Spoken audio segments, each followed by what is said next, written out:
Voter fraud, it is real, it's happening. And the Minneapolis Police Department now just announcing late yesterday they have opened up an investigation, all thanks to, yes, Project Veritas. The explosive allegations towards Democratic Representative Ilhan Omar's campaign. Now, there was a Snapchat video released by a campaign worker which showed evidence of illegally harvesting absentee ballots. A gentleman by the name of Liban Mohad, brother of Minneapolis City Councilman, is shown in the video saying, quote, "Today we got 300 for Jamal Osman. I have 300 ballots in my car right now. Numbers don't lie.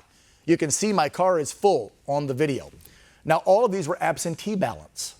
Can you believe that? The investigation will be pursued now by Minneapolis PD.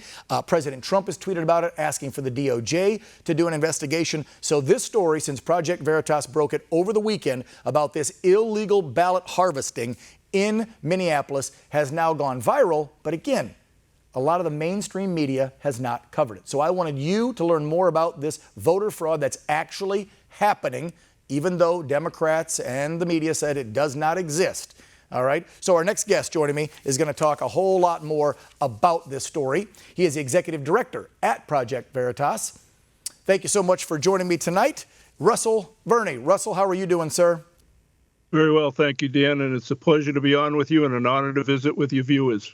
Thank you so much. You and James O'Keefe, he's the face we're used to always seeing with these undercover investigative videos. You guys have taken heat over the years because of his arrest years ago and some other stories. But let's be real.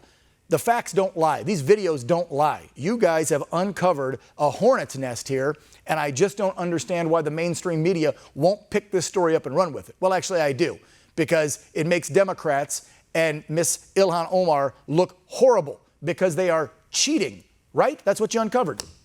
It's exactly what we uncovered.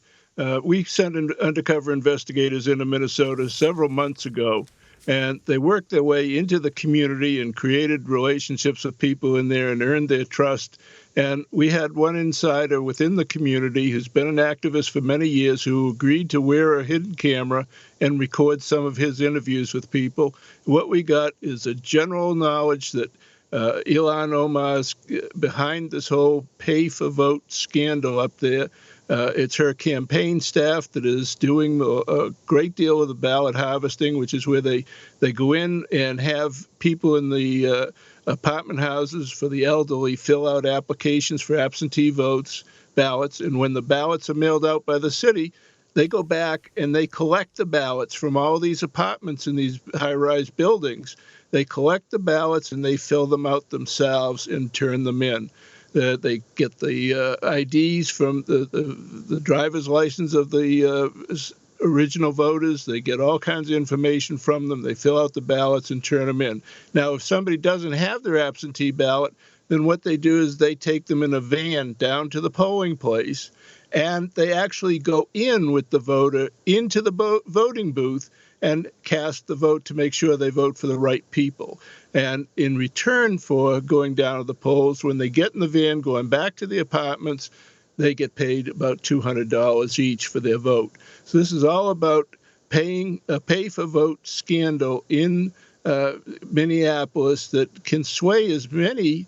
According to one insider, there's about 80,000 immigrant votes at risk in that state that could be swayed through this process. They talk about bringing people in from other areas, claiming to reside in Minnesota for 30 days, getting somebody in the neighborhood to vouch for them that they live there. The election officials accept that vouch and give them the ability to vote. After they vote, they leave the state again. They have scams going on to rig the elections there, and it requires not just the Minneapolis police, but it's going to require the federal government getting involved and investigating it also. Those voting irregularities are not just state violations and felonies, they're federal crimes that need to be investigated. Yes, they sure do. Russell, this just... wow, I am so upset when I hear this, and I don't understand how most of Americans aren't screaming at the rooftops right now and demanding from all of their lawmakers, whatever state you live in, not just Minnesota, that we have a fair election. Because this is just one instance of what you guys have found. I'm sure you have other investigations underway that you can't talk about in other states, but this is appalling. They're not only using, from what I've heard in your report, a lot of these Somali refugees, which were all really pushed and placed there during the Obama administration, but they're also targeting a lot of the elderly, right? Yes, the elderly and immigrants, people that aren't very familiar with the electoral process, that are willing to be sort of coerced, if not bribed, into giving over their ballot unopened or going to the polls with an operative from one of the campaigns and casting their vote. It's very well organized. It's systemic in elections. It was just done in the August primary up there.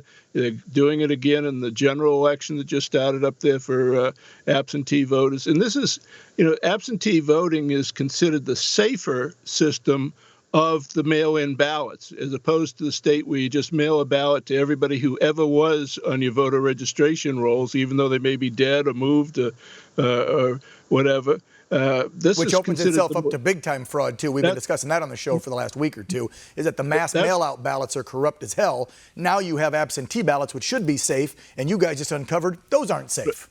Right. This is the safer version of the mail ballot that doesn't have any safeguards. So we're hoping that the federal government, as well as the state attorney general, get involved in a sincere investigation into this and the source of the money, because the source of the money has been reported. Right. Who's paying for this, for these guys to go around and do this harvesting and paying the people $200? Russell Verney, you're the executive director at Project Veritas. They're wrapping me up because we have an abbreviated show tonight because we, of course, are right up against the debate coming up here shortly. So I want to have you on again, have James on.